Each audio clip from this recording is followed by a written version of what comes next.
अगर आपने नात खानों की तसल्लियों से यह नतीजा खस कर लिया है कि जो मर्जी करते चले जाओ, हम रसूलुल्लाह के, जन्नत रसूलुल्लाह की, मैदान माशर में पहुंचेंगे, फरिश्ते कहेंगे कौन है भाई, सुन्नी है? जी जी सुन्नी हूं, बस आ जा, जो कुछ किया कोई बात नहीं, तूने चर्स पी, जिना किया, कुछ भी, सुन्नी है ना, सीधा जन्नत में चला जा, जन्नत तो तुम्हारा इंतजार कर रही है। अगर ये ख्वाब आपको दिखाए गए हैं तो खुदारा मुफ्ती मुनीबर रहमान साहब के इस कौल पर अमल कर ले।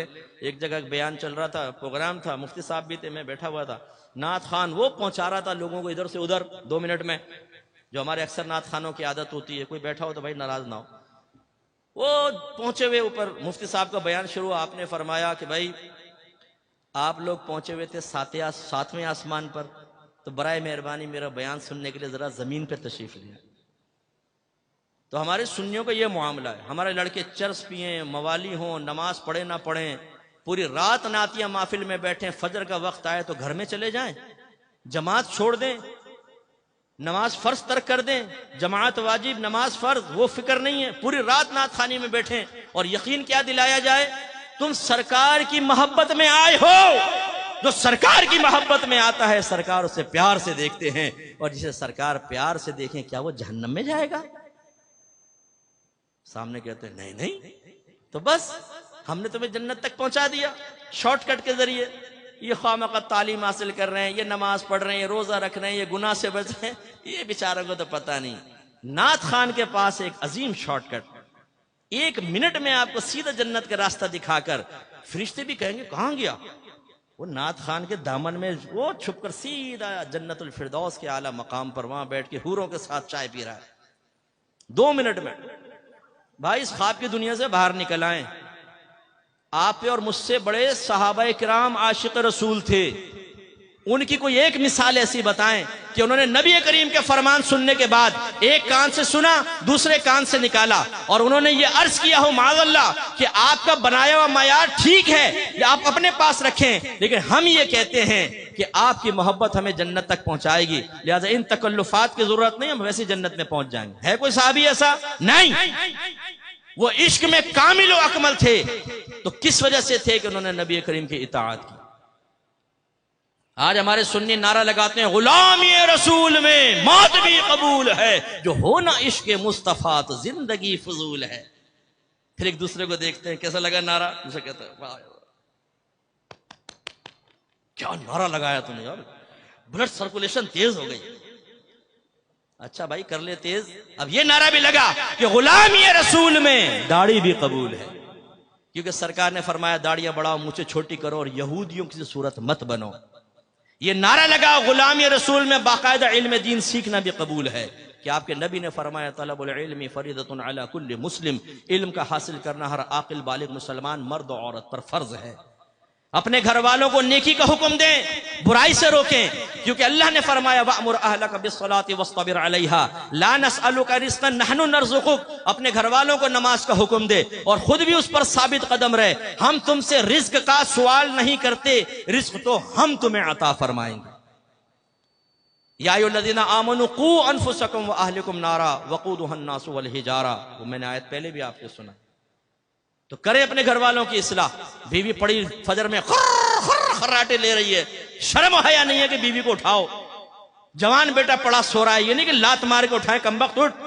हाँ, अगर गवर्नमेंट ऑफ पाकिस्तान ये ऐलान कर दे जो फजर की नमाज बाजमात अदा करेगा उसको 5000 रुपए मिलेंगे, यही अब्बा होगा, यही थका हारा बेटा, यही जुल्फों की असीर बनाने वाली लैला। फिर इस मजनून को, इस अब्बा को देखें आप, लात मार के ना उठाए बेटे को, कमबख्त उठ, 5000 का मामला है, 5 तेरे 5 मेरे 5 छोटे बेटे के 15000 रुपए रोज, एक नमाज के, फिर 5 नमाज, फिर महीने की कैलकुलेशन करके अब्बा क्या कल हो अपने तो वारे न्यारे हो गए। तो आपकी बात नहीं कर रहा हूं, ये दुनियादार किस्म के लोगों की बात कर रहा हूं। लेकिन सोचिए कि हम क्या कर रहे हैं।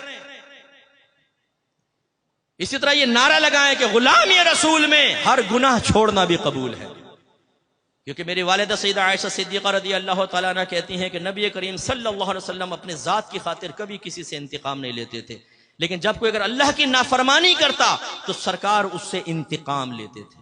इंतकाम का मतलब उस पर सजा जारी करते थे। इजहार नाराजगी फरमाते थे। अगर आप ये समझते हैं कि नात खानी में बैठने के बाद मैं नमाज़े कज़ा करूं, मैं लड़कीबाजी करूं, मैं सेक्स चैट करूं, मैं पोर्न वेबसाइट के विजिट करूं, मैं गंदी हरकतों में मुलव्वस रहूं और सरकार मुझे मोहब्बत भरी निगाहों से देखें, तो ये आपकी खाम ख्याली है। नाफरमानी और मोहब्बत रसूल जमा हो सकती है, इसका इनकार नहीं है। शेख अब्दुल मुहद्दिस देहलवी रहमतुल्लाह अलैह फरमाते हैं कि नाफरमान अपने दिल में मोहब्बत रसूल रखे, ये मुमकिन है, लेकिन फरमाया वो मोहब्बत रसूल में नाकिस है। इसलिए कि मोहब्बत रसूल का तकाजा ये है, महबूब का तकाजा ये है कि महबूब के कहे पर चले। लोग तो अपने महबूब के लिए उस्तादों को छोड़ देते हैं, लोग तो अपने महबूब के लिए एकेडमियों को छोड़ देते हैं, लोग तो अपने महबूब के लिए उस्तादों से बदतमीजी के लिए तैयार हो जाते हैं।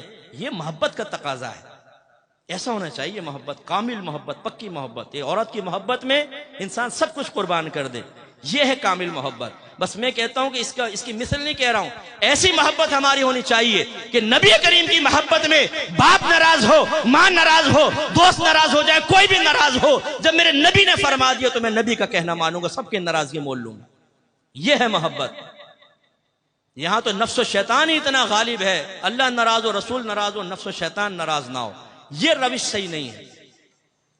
तो इसलिए मैं आप सबसे गुजारिश करता हूं, आइए, अल हक स्कॉलर्स एकेडमी आपको दावत देती है, यहां पर आकर कुरान सुने, दीन सीखें, अकायद की इस्लाह करें, तज़किया नफ्स करें, किताब और हिकमत सीखें, आप खुद भी सीखें, उम्र के किसी भी हिस्से में हो। मैं अपने बुजुर्गों से अर्ज करता हूं, आईने में अपने सफेद बालों को देखकर यह सोचना कि अब तो उम्र गुजर गई, छोड़ दो, नहीं। एक बुजुर्ग के पास एक बूढ़ा शख्स आया, कहने लगा मैं तौबा करना चाहता हूं। आपने फरमाया कि बहुत देर से आए। उसने कहा हुजूर बहुत जल्दी आ गया हूं क्योंकि मौत से पहले आया हूं। तो ये ना सोचिए कि जी हमने तो पूरी जिंदगी गुजार दी, अब क्या इल्म सीखे, नहीं। अगर आप इस तरह चले गए तो हो सकता है जवानी में की गई गलतियों का खमियाजा भुगतना पड़े। सफेद बालों का मतलब ये नहीं है कि अगर आपकी जबान से जवानी में कलीमा कुफ्र निकला था तो मुआफ कर दिया जाएगा। आप अगर नमाजें कज़ा करते रहे थे तो सिर्फ आपकी सफेद दाढ़ी को देखकर नमाजें कज़ा करने का गुनाह मुआफ कर दिया जाएगा। ये कहां से आपने नतीजा निकाला? आप भी सीखिए और अपने बच्चों को और खुसूसन बेटियों को यहां जरूर दाखिला करवाएं, इल्म दीन सीखें और पक्के सुन्नी बने, पक्के मुसलमान बने कि जो अपने मजहब को बयान करना जानता हो, मजहब का दिफा करना जानता हो दलाइल के साथ, फिर मुजाहिदीन पैदा होंगे।